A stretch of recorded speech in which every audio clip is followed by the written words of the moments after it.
എല്ലാവർക്കും സ്വാഗതം. ഇന്ന് ടേസ്റ്റ് ഓഫ് ലവിൽ ഒരു വെറൈറ്റി റെസിപ്പിയുമായിട്ടാണ് വന്നിരിക്കുന്നത്. പലരും ഇങ്ങനെ ഉണ്ടാക്കി നോക്കിയിട്ടുണ്ടാവില്ല. ഒരു പഴുത്ത മാങ്ങ കൊണ്ടുള്ള ഒരു പച്ചടി എങ്ങനെ ഉണ്ടാക്കാമെന്ന് നമുക്ക് നോക്കാം. അതിന് വേണ്ടിയിട്ട് നല്ല പഴുത്ത മാങ്ങ കിട്ടിയിട്ടുണ്ടായിരുന്നു.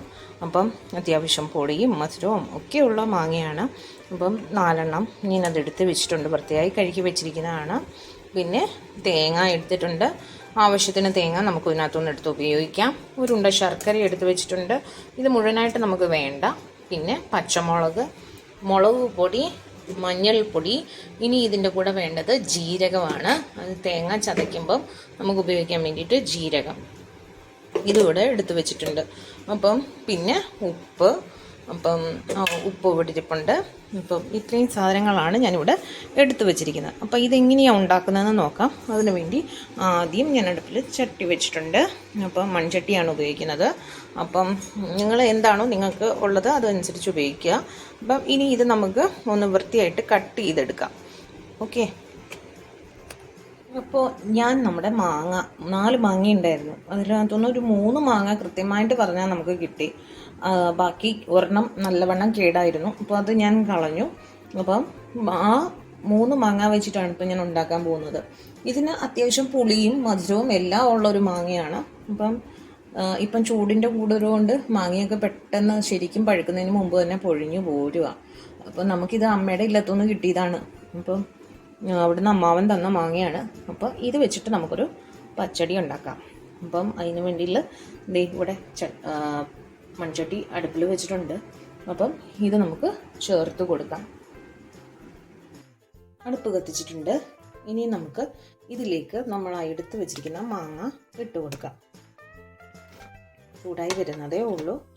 ഞാൻ ആദ്യം തന്നെ ഇത് ചേർത്ത് കൊടുക്കുകയാണ്. ഞാൻ തൊലിയോടുകൂടി തന്നെയാണ് എടുത്തിരിക്കുന്നത് കേട്ടോ.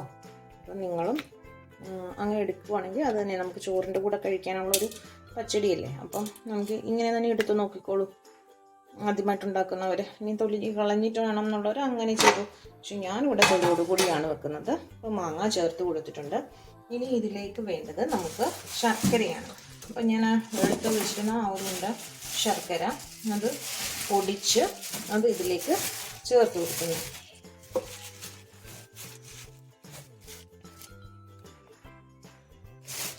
ഫുഡ് പീസും ശരിക്കും അങ്ങോട്ട് ഇതായില്ല. പിന്നെ അത് ഇടുന്ന വേകുമ്പോൾ ശരിയായിക്കോളും. ആവശ്യത്തിന് മധുരത്തിനനുസരിച്ച് നിങ്ങൾ ചേർത്ത് കൊടുക്കുക.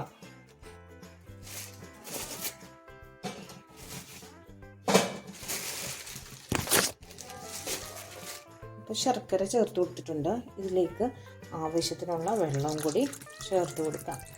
ഈ ശർക്കരയൊക്കെ അരിഞ്ഞ് ഇത് നന്നായിട്ട് കിടന്ന് ഇതിൽ വേകണം. അപ്പം അതനുസരിച്ചുള്ള വെള്ളം ചേർത്ത് കൊടുക്കുക. ഇതൊന്ന് നമുക്ക് ഇളക്കി കൊടുത്തേക്കാം. ശർക്കര ഇതിൽ കിടന്ന് അലിയണം. അപ്പം നിങ്ങൾക്ക് എത്രയും ചെറുതാക്കാമോ അത്രയും ചെറുതാക്കി കൊടുത്തോളൂ.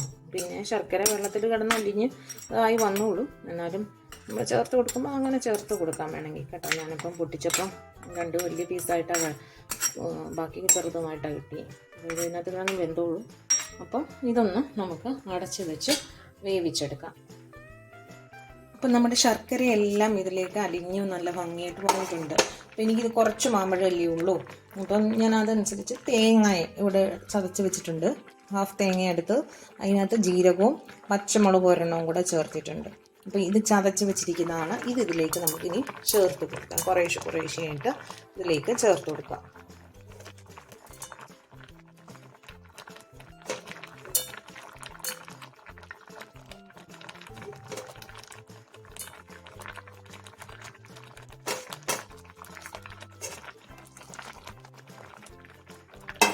മുഴുവൻ ചേർത്ത് കൊടുത്തിട്ടുണ്ട്. ഇനി ഇത് നന്നായിട്ട് ഒന്ന് ഇളക്കി യോജിപ്പിക്കാം. ഫുള്ള് എല്ലാ സൈഡും നന്നായിട്ട് ഇളക്കി എല്ലായിടത്തും തേങ്ങ ചെല്ലാൻ പാകത്തിന് നന്നായിട്ട് ഇളക്കി ഇതൊന്ന് യോജിപ്പിച്ചെടുക്കുക. അപ്പം പച്ചമുളക് ചേർക്കുമ്പം അതനുസരിച്ച് നിങ്ങൾ പച്ചമുളക് ചേർക്കുക. മുളക് പൊടി നമ്മൾ ഓൾറെഡി നേരത്തെ ചേർത്തിട്ടുണ്ട്. അപ്പം നിങ്ങൾ പരുവം നോക്കി അതനുസരിച്ചിട്ട് വേണം ചേർക്കാനായിട്ട്. നിങ്ങളുടെ എരിവിൻ്റെ പാകം. ഇനിയും പച്ചമുളക് വേണ്ടാന്നുണ്ടെങ്കിൽ അങ്ങനെ. പക്ഷെ പച്ചമുളക് ചേർക്കുമ്പോൾ ഒരു നല്ല ടേസ്റ്റാണ് കേട്ടോ. നാടൻ ടേസ്റ്റ് നമുക്ക് കിട്ടും. അപ്പം അതുകൊണ്ടാണ് പച്ചമുളക് ചേർക്കുന്നത്. ഇതിനകത്ത് ഞാൻ ഒരു പച്ചമുളക് ചേർത്തിട്ടുള്ളൂ. ജീരകവും ഒരു പച്ചമുളകും കൂടെ ചേർത്ത് തേങ്ങ ചതച്ചത് ഞാൻ ഇതിലേക്ക് ചേർത്ത് കൊടുത്തിട്ടുണ്ട്. അപ്പോൾ ഇത് തന്നെ ഇപ്പം ഇതൊക്കെ തീ കുറച്ചിട്ടിട്ട് ചെയ്യുക. ഇനിയിപ്പോൾ അടിക്ക് പിടിക്കും, ശർക്കര ചേർത്തില്ലേ, അടിക്ക് പിടിക്കാനുള്ള സാധ്യതയുണ്ട്. അതുകൊണ്ട് അതനുസരിച്ച് ആ വെള്ളം വറ്റി തീരുന്നതിന് മുമ്പ് തന്നെ ശർക്കരയും തേങ്ങയുടെ അരപ്പും കൂടെ ഇതിലേക്ക് ചേർത്ത് കൊടുക്കുക. കാരണം അതൊന്ന് ശരിക്കും പിടിക്കണ്ടേ, നമുക്ക് ജീരകത്തിൻ്റെ ടേസ്റ്റും പച്ചമുളകിൻ്റെ ടേസ്റ്റും ഒക്കെ വരണ്ടേ. അപ്പോൾ അതനുസരിച്ച് നന്നായിട്ട് മിക്സ് ചെയ്ത് കൊടുക്കുക.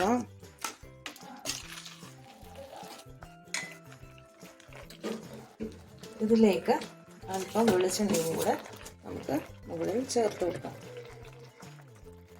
അപ്പോൾ ഞാൻ വെളിച്ചെണ്ണയും കൂടെ ഒഴിച്ചു കൊടുത്തു. ഇനി ഇത് ചൂടാറിയതിന് ശേഷം നമുക്ക് ഇതിലേക്ക് കടുകും വറുത്ത് ചേർക്കാം. അതുപോലെ അല്പം ഉലുവപ്പൊടിയും കൂടെ ചേർത്ത് കൊടുക്കാം. അപ്പം നന്നായിട്ട് ഇതിലെല്ലാം ഒന്ന് പിടിച്ച് വരുന്നുണ്ട്. ഇതൊന്ന് പിടിച്ച് വന്നു കഴിഞ്ഞാൽ അതിനൊരു ടേസ്റ്റ് ഉണ്ടാവുകയുള്ളൂ. ഇതൊന്ന് തിളയ്ക്കുന്നത് വരെ നമുക്ക് വെയിറ്റ് ചെയ്യാം. കഴിഞ്ഞ് കഴിഞ്ഞാൽ ഉടനെ ഇത് ഗ്യാസ് ഓഫാക്കി അടച്ചു വെക്കുക. അതിനുശേഷം ചൂടാറിയതിന് ശേഷം കടുക് വറുത്ത് ചേർക്കുക. ഒരല്പം ഉലുവാപ്പൊടിയും കൂടെ ചേർത്ത് ഇളക്കി യോജിപ്പിക്കുക. അപ്പം ഇത് നന്നായി തിളച്ച് വന്നിട്ടുണ്ട്. ഇപ്പം ഞാൻ ഗ്യാസ് ഓഫാക്കി. അപ്പം ഇനി ഇതിലേക്ക് നമുക്ക് കടുക് വറുത്ത് ചേർത്ത് കൊടുക്കാം. അപ്പം നമ്മുടെ ശർക്കരയെല്ലാം ഇതിലേക്ക് അലിഞ്ഞു നല്ല ഭംഗിയായിട്ട് വന്നിട്ടുണ്ട്. അപ്പം എനിക്കിത് കുറച്ച് മാമ്പഴമല്ലേ ഉള്ളൂ. അപ്പം ഞാൻ അതനുസരിച്ച് തേങ്ങ ഇവിടെ ചതച്ച് വെച്ചിട്ടുണ്ട്. ഹാഫ് തേങ്ങ എടുത്ത് അതിനകത്ത് ജീരകവും പച്ചമുളക് ഒരെണ്ണവും കൂടെ ചേർത്തിട്ടുണ്ട്. അപ്പോൾ ഇത് ചതച്ച് വെച്ചിരിക്കുന്നതാണ്. ഇതിലേക്ക് നമുക്കിനി ചേർത്ത് കൊടുക്കാം. കുറേശ്ശെയായിട്ട് ഇതിലേക്ക് ചേർത്ത് കൊടുക്കാം.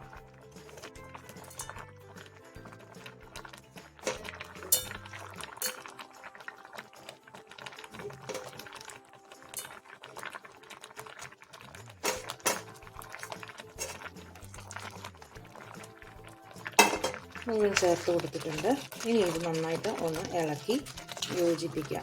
ഫുൾ എല്ലാ സൈഡും നന്നായിട്ട് ഇളക്കി എല്ലായിടത്തും തേങ്ങ ചെല്ലാൻ പാകത്തിന് നന്നായിട്ട് ഇളക്കി ഇതൊന്ന് യോജിപ്പിച്ചെടുക്കുക.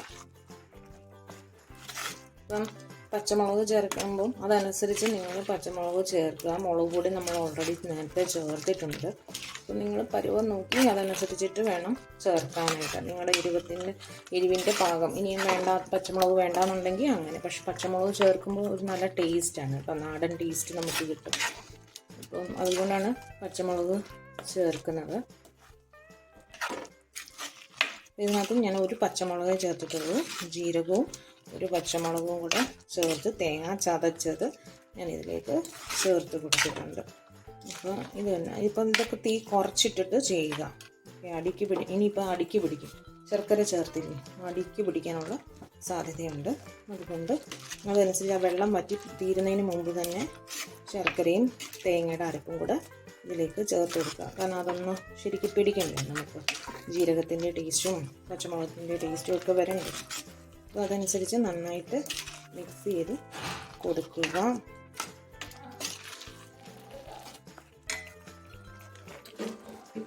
ഇതിലേക്ക് അല്പം വെളിച്ചെണ്ണയും കൂടെ നമുക്ക് മുകളിൽ ചേർത്ത് കൊടുക്കാം. അപ്പോൾ ഞാൻ വെളിച്ചെണ്ണയും കൂടെ ഒഴിച്ചു കൊടുത്തു. ഇനി ഇത് ചൂടാറിയതിന് ശേഷം നമുക്ക് ഇതിലേക്ക് കടുകും വറുത്ത് ചേർക്കാം. അതുപോലെ അല്പം ഉലുവപ്പൊടിയും കൂടെ ചേർത്ത് കൊടുക്കാം. അപ്പം നന്നായിട്ട് ഇതിലെല്ലാം ഒന്ന് പിടിച്ച് വരുന്നുണ്ട്. ഇതൊന്ന് പിടിച്ച് വന്നു കഴിഞ്ഞാൽ അതിനൊരു ടേസ്റ്റ് ഉണ്ടാവുകയുള്ളൂ. ഇതൊന്ന് തിളയ്ക്കുന്നത് വരെ നമുക്ക് വെയിറ്റ് ചെയ്യാം. കഴിഞ്ഞ് കഴിഞ്ഞാൽ ഉടനെ ഇത് ഗ്യാസ് ഓഫാക്കി അടച്ചു വെക്കുക. അതിനുശേഷം ചൂടാറിയതിന് ശേഷം കടുക് വറുത്ത് ചേർക്കുക. ഒരല്പം ഉലുവാപ്പൊടിയും കൂടെ ചേർത്ത് ഇളക്കി യോജിപ്പിക്കുക. അപ്പം ഇത് നന്നായി തിളച്ച് വന്നിട്ടുണ്ട്. ഇപ്പം ഞാൻ ഗ്യാസ് ഓഫാക്കി. അപ്പം ഇനി ഇതിലേക്ക് നമുക്ക് കടുക് വറുത്ത് ചേർത്ത് കൊടുക്കാം.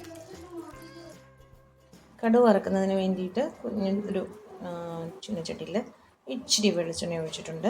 ഇത് നന്നായിട്ട് ചൂടായി കഴിയുമ്പം കടുകിട്ട് പൊട്ടിച്ച് നമ്മൾ വേവിച്ച് വെച്ചിരിക്കുന്ന മാങ്ങയുടെ പച്ചടിയിലേക്ക് നമുക്ക് ചേർത്ത് കൊടുക്കാം.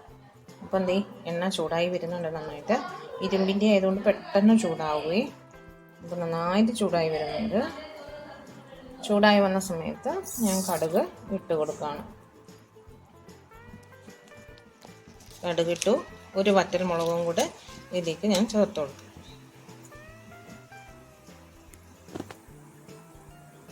ഇത് പൊട്ടിയതിന് ശേഷം നമുക്ക് ഇതിലേക്ക് ചേർത്ത് കൊടുക്കാം. പിന്നെ നമ്മുടെ കടുക് നന്നായിട്ട് പൊട്ടിയിട്ടുണ്ട്. പൊട്ടി എല്ലായിടത്തും തെറിച്ചു. എനിക്ക് ഇതുകൊണ്ട് തന്നെ ഇഷ്ടമല്ല കടുക് വറുക്കുന്നത്. ഇപ്പം ഞാൻ ഓഫാക്കി കരിഞ്ഞു പോകും പെട്ടെന്ന്. അതുകൊണ്ട് ഇനി ഇത് നമുക്ക് നമ്മുടെ ഈ വേവിച്ച് വെച്ചിരിക്കുന്ന മാങ്ങയിൽ ചേർത്ത് കൊടുക്കാം. ഇനി കറിവേപ്പില ഉണ്ടെങ്കിൽ തണ്ട് കറിവേപ്പിലയും കൂടി ഇതിൻ്റെ കൂടെ ഇട്ട് കൊടുക്കുക. ഇവിടെ കറിവേപ്പില എല്ലാം ഉണങ്ങി ചൂടുകൊണ്ട്, അതുകൊണ്ട് ഞാൻ ഇപ്പം കറിവേപ്പില പറിക്കണില്ല. അപ്പം ഞാൻ ഇതും കൂടെ ഇതിലേക്ക് ചേർത്ത് കൊടുത്തിട്ടുണ്ട്. ഇതൊന്ന് നന്നായിട്ട് നമുക്ക് ഇളക്കണം. ഇതുപോലെ നന്നായി ഇളക്കി കൊടുക്കുക. കടുക് നന്നായിട്ട് പൊട്ടിയില്ലെങ്കിൽ കഴിക്കും. അതുകൊണ്ട് കടുക് നന്നായിട്ട് പൊട്ടിച്ചിട്ട് വേണം ഇതിനകത്തേക്ക് ഇടാൻ. കരിഞ്ഞു പോവുകയും ചെയ്യില്ല. അത് പ്രത്യേകം ശ്രദ്ധിക്കുക. അപ്പോൾ ഞാനിത് ചേർത്ത് കൊടുത്തു. ഇനിയും ഇതിലേക്ക് ഒരല്പം ഉലുവാപ്പൊടിയും കൂടെ ലാസ്റ്റിൽ നമ്മൾ മുകളിൽ പുളിശ്ശേരിയൊക്കെ ഉണ്ടാക്കി കഴിയുമ്പോൾ നമ്മൾ ഉലുവാപ്പൊടി ഇടില്ല എന്ന് പറയുന്ന പോലെ ഒരല്പം ഉലുവാപ്പൊടിയും കൂടി, ഇത്രയും ഉലുവാപ്പൊടി എടുത്തിട്ടുണ്ട്. അതിനകത്ത് മുഴുവൻ ഇടുന്നില്ല ഞാൻ. ഫുൾ ഒന്ന് എല്ലാ സൈഡിലേക്കും ഒന്ന് ഒറ്റിച്ച് കൊടുക്കുക. നന്നായി വീണ്ടും ഇളക്കി യോജിപ്പിച്ച് നമ്മൾ അടച്ചു വെക്കുക. അപ്പോൾ നമ്മുടെ പച്ചടിയുടെ റെസിപ്പി ഇവിടെ റെഡിയായി കഴിഞ്ഞു. ഇത്രയേ ഉള്ളൂ. ഇപ്പം കുഞ്ഞുങ്ങൾക്കൊക്കെ ഒത്തിരി ഇഷ്ടമാവും. മാമ്പഴം കിട്ടുവാണെങ്കിൽ തീർച്ചയായിട്ടും കുട്ടികൾക്കൊക്കെ വെച്ച് കൊടുക്കുക. ഇതുപോലെ ചൂടാറിയതിന് ശേഷം നമുക്ക് ഇത് ഉപയോഗിക്കാവുന്നതാണ്. അപ്പം വീണ്ടും ഞാൻ പുതിയ വീഡിയോ ആയിട്ട് വരുന്നതായിരിക്കും. എല്ലാവർക്കും നന്ദി, നമസ്കാരം.